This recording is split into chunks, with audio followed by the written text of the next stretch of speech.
Most organizations do not die from like a massive front page scandal Yeah. or, some sudden catastrophic collapse. Right. That's actually super rare. Exactly.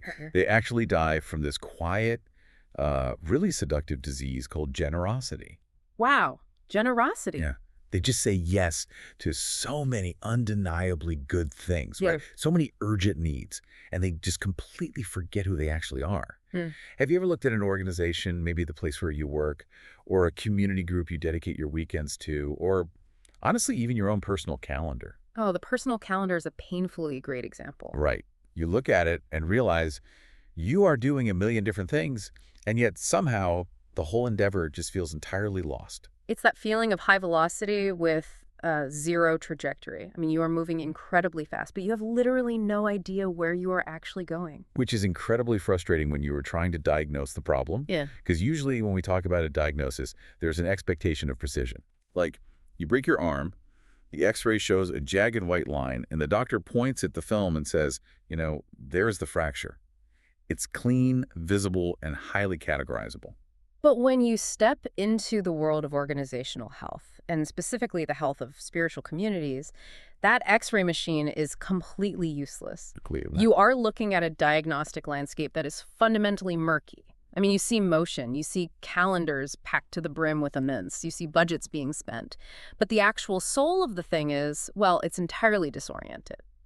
So today's deep dive is into this extensive manuscript titled Discovering Your Church's Mission Identity.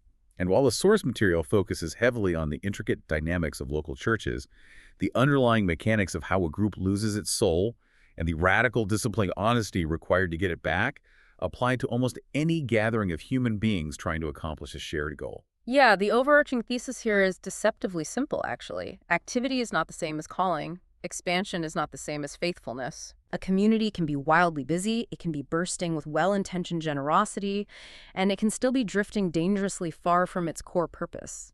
When the core identity is unclear, the actual mission becomes incredibly fragile. Okay, let's unpack this, because we really have to start with that concept of drift. The manuscript points out that decline is rarely an event, right? Yeah. It is a process. And it enters the room dressed up as practicality. It sounds remarkably like wisdom, like it feels like a necessary adaptation. Yeah. I mean, a leadership team doesn't wake up one morning, sit around a boardroom table, and declare, today we're going to abandon our foundational calling. No, nobody does that. Instead, they just slowly begin to make these small, seemingly rational adjustments. Maybe it's in the name of financial survival, or maybe it's in the name of cultural relevance. But those tiny one-degree adjustments accumulate. Over time, the group is no longer moving by deep conviction. It is moving entirely by convenience and reaction. It's the whole frog in the boiling pot thing. But what actually turns up the heat? Because nobody sets out to compromise their identity. The material points to cultural pressure as the primary engine for this drift. Organizations stop asking, what is our fundamental requirement or calling? And they start asking, what will people respond to? Which represents a massive shift in the organization's center of gravity. When cultural pressure takes over the driver's seat, leaders begin prioritizing visibility over actual substance. Right. They start treating size and popularity as the ultimate undeniable proof of fruitfulness. And there is this fascinating historical and theological precedent for this that the manuscript highlights from the ancient biblical narrative, specifically the book of 1 Samuel chapter 8. Where the nation of Israel demands a king. Yeah, but they don't just demand a king. The specific phrasing they use is the crucial part. They ask for a king like all the nations. Which, if you are looking at the geopolitics of the ancient Near East, makes total logical sense. They are surrounded by empires with centralized military command, and they are essentially this loose confederation of tribes. It seems like a purely pragmatic, structural request. It seems pragmatic, but it is actually a profound identity crisis. Up until that point, Israel's entire existence was supposed to be defined by their distinctiveness. Right, they were supposed to be different. Exactly. They were supposed to be governed directly by God, operating under an entirely different set of rules than the empires around them. By asking for a king, like all the nations, they were explicitly rejecting their unique identity in exchange for normalcy. They wanted the predictability, the visible strength, and the social acceptability that their neighbors had. They were tired of being weird. They wanted to be normal on the world's terms, and that is exactly where the slow surrender of distinctiveness begins for any organization. It doesn't start with throwing out the core rulebook. It starts with the deep, exhausting desire to just be seen as successful by the same metrics everyone else is using. And once you adopt everyone else's metrics, you inevitably start adopting their methods, which leads to the second driver of drift, the trap of imitation. We live in an era of hypervisibility. A leader can pull out their phone and instantly see the soaring success of another organization 3,000 miles away. Oh, constantly. And the immediate intoxicating thought is, if we just copy their exact operational model, we will get their exact results. Because the assumption is that methods are neutral. We think of a ministry model or an organizational strategy like a piece of software. You just download it, install it on your local hardware, and run it. But it doesn't work like that. No, the reality is that methods are never, ever neutral. A specific model carries deep theological, cultural, and demographic assumptions. It was born out of a very specific soil. When you copy another group's aesthetic, their vernacular, their leadership hierarchy, or their programming, without running it through the filter of your own local reality, you engage in what the author calls spiritual impersonation. It's like wearing someone else's prescription glasses. You put them on because you see that person navigating the world with perfect 20/20 vision, and you think, these glasses are the secret to success. Right. But when you put them over your own eyes, you get a massive headache. You start tripping over your own furniture. The lenses aren't flawed, they just weren't ground for your specific astigmatism. And while you are stumbling around in someone else's prescription, you are actively losing your own institutional memory. When organizations rely on borrowed identity, they often experience rapid leadership turnover because the model doesn't fit the reality, which causes intense friction and burnout. Yeah, that makes sense. And when leaders change frequently, the group experiences a kind of localized amnesia. A completely severed connection to the past. Exactly. New leaders come in and inherit a massive apparatus of programs, habits, and structures. But because the institutional memory is gone, they have literally no idea why those programs were started in the first place. Wow. They just inherit the machinery. So the machinery keeps running purely out of inertia. You have volunteers exhausted by running programs that no longer serve any actual purpose, but nobody feels empowered to shut them down because, well, that's just what we do. It's an engine running on fumes. But here's the mechanism of drift that I found most challenging. We've talked about pressure and imitation, but the material identifies mission drift as something that often looks identical to profound compassion. Yes. It is the disease of generosity. A community says yes to every single good cause, every neighborhood crisis, every volunteer's pet project, until it becomes everything to everyone and entirely clear to no one. Mission drift rarely looks like deliberate sabotage. It usually looks like extreme benevolence. The needs in any given community are very real. The causes are undeniably good. The requests for help are deeply urgent. So the leadership says yes. And then they say yes again the next week. Right. Before long, the calendar is suffocating, the budget is stretched paper thin, and the leaders are entirely reactive, just putting out daily fires. They have completely confused faithfulness with fullness. But wait, hold on. Let's look at this from the perspective of a leader on the ground. If a neighborhood is in absolute crisis, say a major local factory shuts down and hundreds of families are suddenly out of work and hungry, and the local church just says, sorry, running a massive food bank isn't our core mission, doesn't that look incredibly callous? It does. How can unchecked compassion actually be a bad thing when the immediate needs are staring you right in the face? It is a brutal tension, and the material doesn't shy away from it. It actually uses a foundational story from the book of Acts chapter 6, to dissect this exact dilemma. In the very early days of the church, the apostles were faced with a genuine, non-trivial life-or-death crisis. Greek-speaking widows were being neglected in the daily distribution of food. They were literally going hungry while the Hebrew-speaking widows were being fed. So you have a humanitarian crisis intertwined with an ethnic division. That is a massive, urgent problem that requires immediate executive action. And the immediate compassionate instinct would be for the apostles to drop everything, roll up their sleeves, and start managing the food distribution lines themselves. But they didn't. Yeah. They realized that if they allowed themselves to be consumed by the logistical management of this very real crisis, it would completely displace their primary, unique calling, which was prayer and the teaching of the word. But they didn't just ignore the widows. Right, they didn't retreat to an ivory tower. No, and that is the critical distinction. Their solution was not indifference. Their solution was intense discernment. They recognized the need was valid, but they also recognized they were not the ones supposed to fulfill it directly. So they appointed 7 other highly qualified leaders, men like Stephen and Philip, to take total ownership of the food distribution. The widows were fed, the crisis was managed, and the apostles' core identity remained entirely intact. They realized that taking on a good thing, even a necessary thing, would actively destroy their primary thing. A group does not honor every good cause by taking the burden upon its own shoulders. A scattered organization is a chronically tired organization. And a tired organization entirely forgets how to guard its calling. Sometimes, true faithfulness requires the agonizing discipline of saying no to a very good thing in order to preserve the one thing you were actually formed to do.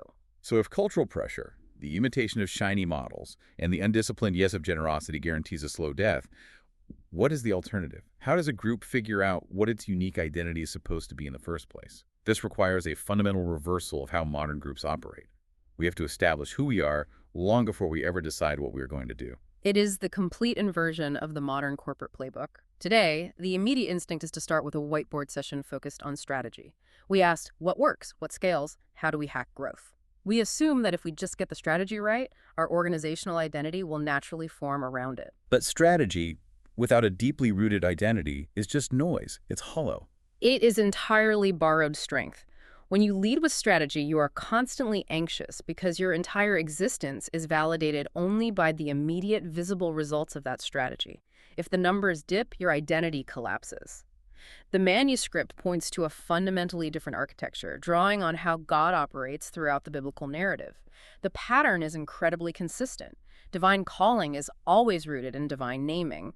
Identity is established long before any assignment is handed out. The narrative of Abram is such a perfect example of this. When God calls Abram in Genesis, he doesn't show up with a logistical blueprint for how to engineer a new civilization. He doesn't provide a multi-generational strategic plan. He begins by giving Abram a promise and a new identity. Abram becomes Abraham. He is deeply formed by a sense of belonging to God long before he is ever sent out to do anything. You see the exact same sequence with the nation of Israel in the book of Exodus. They are literally enslaved, stripped of all autonomy. When God rescues them, he doesn't immediately hand them the complex civic and moral code of the law. The first thing he establishes is a covenant relationship. I will take you to be my people, and I will be your God. They are formed into a cohesive identity before they are given the crushing weight of responsibility. They had to know whose they were before they could understand how they were supposed to live. And it carries all the way through to the New Testament. Jesus doesn't walk up to fishermen and immediately hand them the Great Commission to go evangelize the entire globe. His first command is simply follow me. Right. He gathers them. He forms them in proximity to himself. Only after years of that slow, localized identity building does he finally send them out. The theological root system has to precede the operational branches. Theology is not an abstract academic puzzle meant for a seminary classroom. It is the living architecture beneath everything an organization actually does on a Tuesday morning. It defines what the group considers real, what it considers valuable, and what kind of human beings it is actively trying to produce. Let's make that incredibly practical. Because theology can sound like a dusty word. How does a seemingly abstract belief actually dictate the on-the-ground behavior of a community? Let's look at the doctrine of salvation. What does a specific church actually deep down believe about how a person is saved? If they truly believe that salvation is an act of sheer divine grace, that God does the saving, they will still evangelize with great passion, but they will do it with an underlying peace and humility. They know the final result isn't on their shoulders. But what if their functional theology is slightly different? If a church, subtly, perhaps even unconsciously, treats salvation or organizational growth as a product of human persuasion, if they believe it's about having the most compelling argument, the best lighting, the tightest band, the most charismatic speaker, their entire operational model shifts. Wow, yeah. They will start relying heavily on marketing, branding, and emotional manipulation. The environment becomes incredibly performative, and the staff will inevitably burn out because the burden of saving people rests entirely on their ability to execute a flawless Sunday experience. The pressure would be unbearable. What about a concept like sanctification, right? Sanctification, that day-to-day, often frustratingly slow, non-linear process of actually becoming a better, holier person. How does a group's view of that change their behavior? If the leadership truly understands sanctification as a slow, lifelong marathon full of setbacks, they will build a culture of deep patience. When a member of the community stumbles or makes a massive moral error, the leadership won't panic or immediately excommunicate them out of embarrassment. They will walk alongside them for the long haul. But if they expect instant results? If their functional theology demands instant, visible transformation, usually measured by emotional intensity during a worship song, their discipleship model becomes an exhausting treadmill. They are constantly trying to manufacture the next emotional high to prove that people are growing. When the emotion fades, as it always does, people feel like spiritual failures. Here's where it gets really interesting. So, if an organization ignores this invisible root system, if they decide they don't have time for deep theological reflection because they are too busy doing the work, what actually happens on the ground? What are the symptoms? The manuscript outlines a few very specific, highly predictable distortions that take over when a group's theology is paper thin. The first distortion that rushes in to fill the vacuum is performance culture. When you lose a deep grip on grace, excellence is no longer defined as faithful stewardship. Excellence simply becomes polished appearance. The aesthetic of success replaces the substance of transformation. The stage becomes more important than the altar. Exactly. You become obsessed with the public perception of the organization. The second distortion is consumer Christianity, which is arguably the most pervasive in modern Western culture. This happens when the leadership fundamentally begins viewing the congregation not as participants to be formed, but as customers to be retained. But how does a well-meaning leader accidentally build a consumer Christianity model? Because no pastor goes into ministry thinking, I really want to treat my congregation like shoppers at a mall. It usually starts with a genuine desire to be hospitable and welcoming. You want to remove barriers so people feel comfortable. But without a robust theological anchor, removing barriers morphs into removing demands. You start evaluating the success of a weekend entirely by attendee satisfaction metrics. Did they like the music? Was the sermon too challenging? Is the coffee hot enough? Right. Faith is reduced to an evaluation of the service provided, and commitment to the community becomes completely optional, dependent entirely on whether the individual's personal preferences are being met that week. You essentially train people to be critics rather than contributors. Precisely. Then there is the distortion of activism without depth. This goes back to the busy calendar we discussed earlier. This is where a group gets swept up in every social or political movement because it provides a quick hit of cultural relevance. The community is in constant motion, fiercely dedicated to pursuing justice or mercy in the neighborhood, which are vital things. But because they have severed those actions from the transcendent reality of the gospel, their activism is unmoored. It burns hot and fast, entirely dependent on the outrage of the current news cycle, leading to deep cynicism when the world doesn't immediately change. What about moralism? The material hits hard on this one. Moralism is the exhausting practice of emphasizing behavior modification completely apart from grace. It is a culture that is constantly telling people what they must do, without ever reminding them of who God is and what He has already done. It reduces a vibrant spiritual life to a sterile checklist of approved behaviors. Which only ever produces two outcomes in a human being. Either suffocating pride if you are naturally disciplined enough to check all the boxes, or absolutely crushing despair if you keep failing. There is no actual freedom in it. And the final distortion that rushes in when theology is thin is sentimentalism. Emotion is elevated above conviction. The community adopts a vocabulary entirely centered around healing, belonging, and affirmation. Again, all good things. But they actively, aggressively avoid any difficult truths. They will not talk about sin. They will not talk about judgment. And they refuse to discuss costly obedience. Because that would make people feel bad. And in a sentimental culture, feeling bad is the ultimate sin. When your theology is thin, your identity is fragile, and the entire organization becomes incredibly easy to manipulate by whatever the dominant cultural mood happens to be that decade. So we know theology and identity must come first. But when leaders try to articulate this, they often end up with corporate jargon. The material makes a profound claim here. It argues that the single most costly leadership mistake, the thing that creates the most chaos on the ground, is the everyday confusion between vision, mission, and values. It is a brilliant diagnostic section.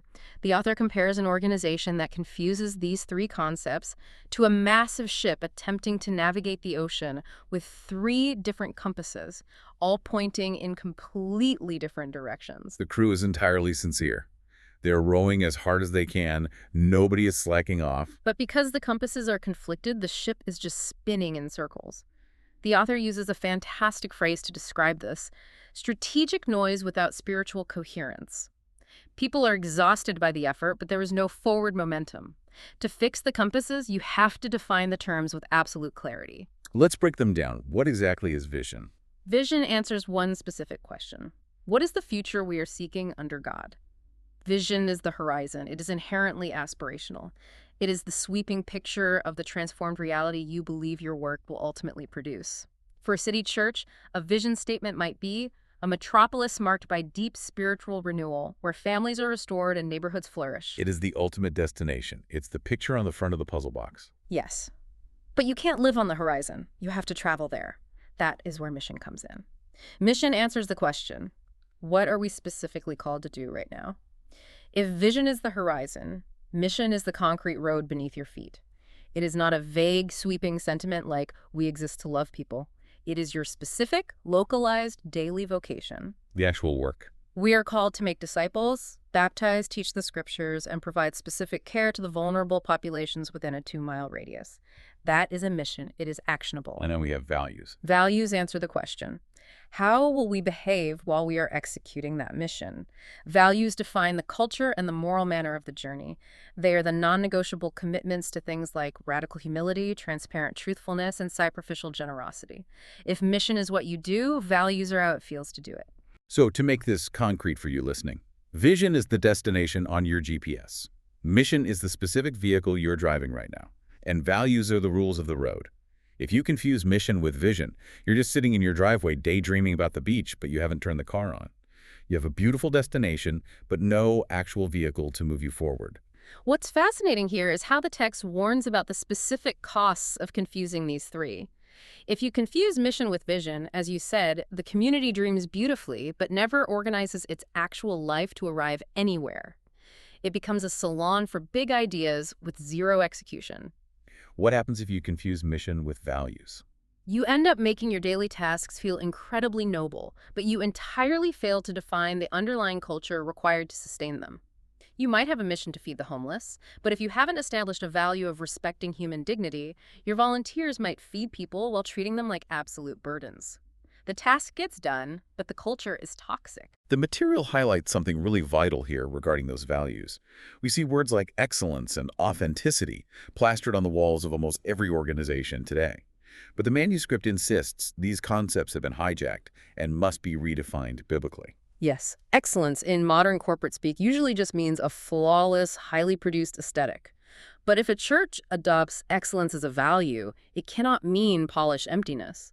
It must be defined as faithful stewardship of the resources God has provided, careful preparation out of respect for the congregation, and deeply loving service.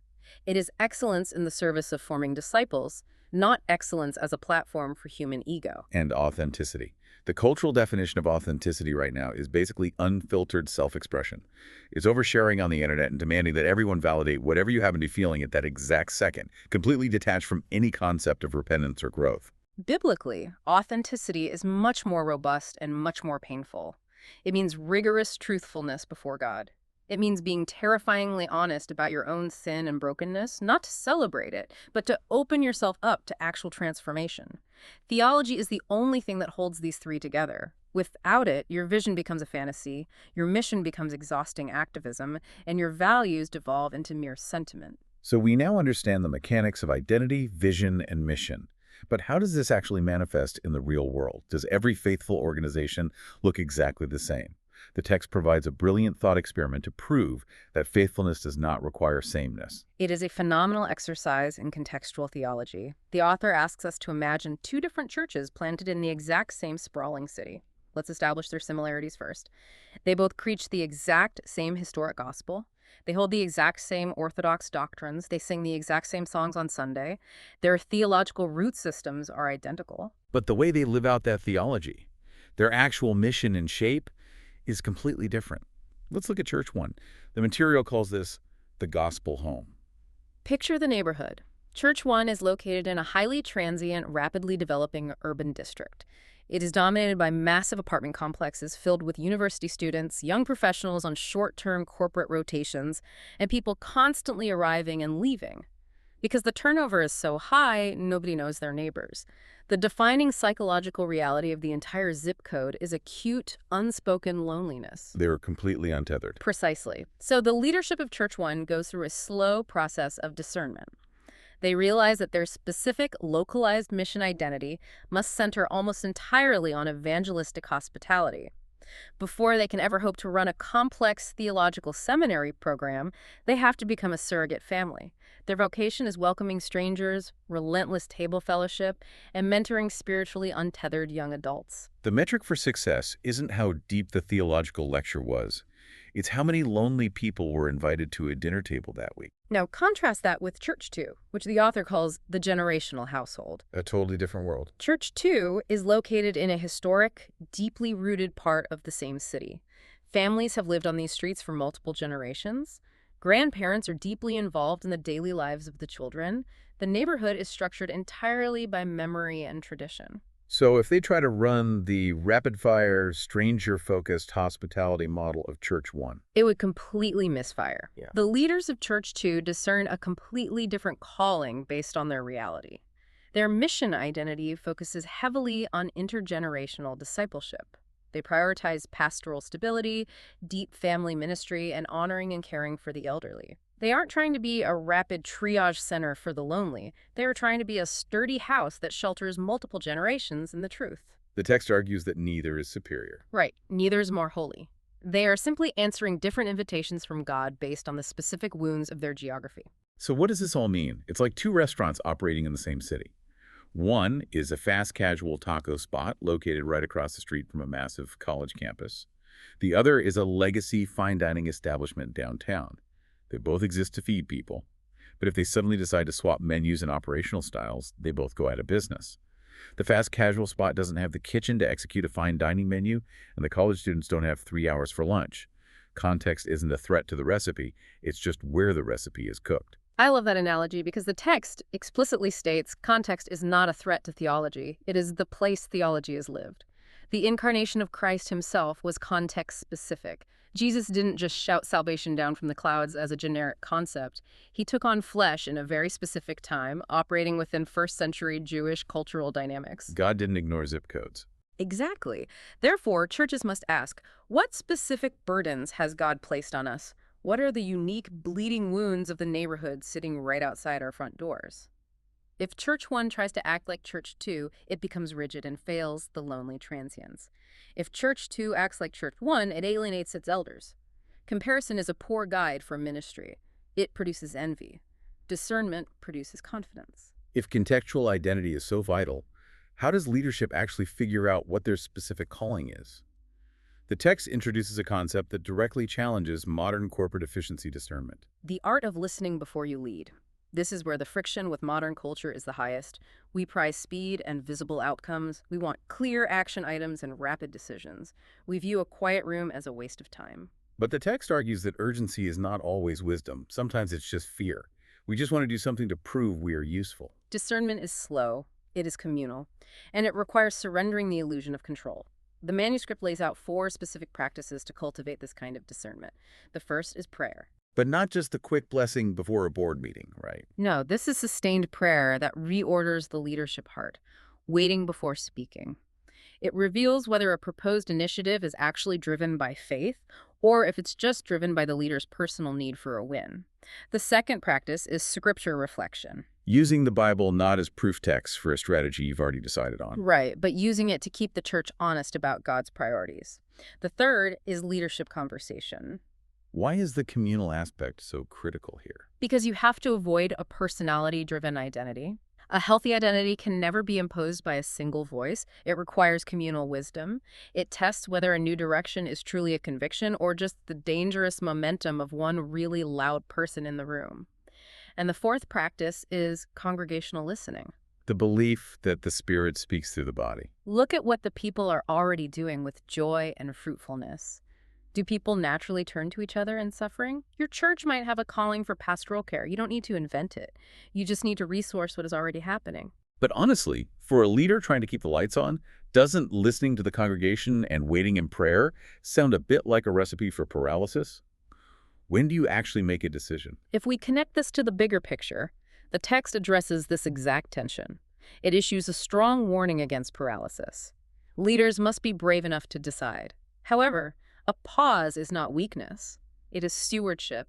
A church that cannot wait before God will settle for what is available instead of what is faithful. So it's not about endless navel-gazing. No. A leader who listens well can actually lead with more confidence because that confidence rests on discernment, not ego. Once that discernment has taken place, the rubber hits the road.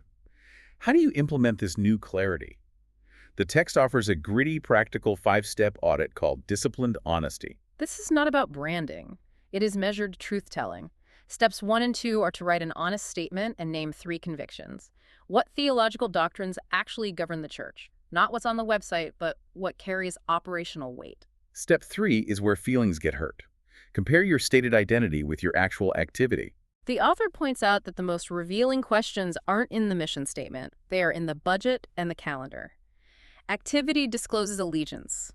If you value prayer, but it has no budget or prime calendar time, it's just an aspiration. I love step 3. The budget and the calendar are basically the credit card statement and the browser history of an organization's soul. You can say you care about fitness, but if your bank statement shows daily fast food and 0 gym fees, the math doesn't lie. It's painful, but accurate. And when the browser history reveals a mismatch, you move to step 4, which is holy subtraction. Subtract what no longer serves the calling. Clarity comes through pruning, not adding. The text references John 15 here. Yes, pruning is not punishment. It is preparation for greater fruitfulness. Churches get emotionally attached to inherited patterns, but the text provides a brilliant litmus test for true distinctiveness. What would a church do faithfully even if no other church around it were doing it? Or even if nobody noticed. Exactly. The quiet acts of obedience, visiting the lonely, teaching children, reveal true identity far more than a polished Sunday service. If you are only running a program because it makes you look impressive, that needs to be pruned. And finally, step 5 is to revisit annually, because neighborhoods and contexts change, even if theology doesn't. So we've explored how organizations drift through cultural pressure and borrowed identity. We unpacked the crucial difference between vision, mission, and values, the necessity of deep theology over shiny technique, and the gritty practices of discernment and disciplined honesty. I just want to remind everyone of the ultimate comfort here. The burden of mission identity does not rest finally on human cleverness. The church belongs to Christ. Because identity is received and not invented, the pressure to be uniquely impressive vanishes, replaced by the quiet freedom to be locally faithful. We spend so much time worrying about how to make our groups, our work, or our lives stand out and be visible to the world. But if true identity is about specific, localized faithfulness, one of the most profound success you could ever achieve is to be perfectly, fruitfully obedient in a way that the rest of the world never even notices. Thank you for joining us on this deep dive. I encourage you this week to audit your own budget and calendar to see where your true allegiance lies.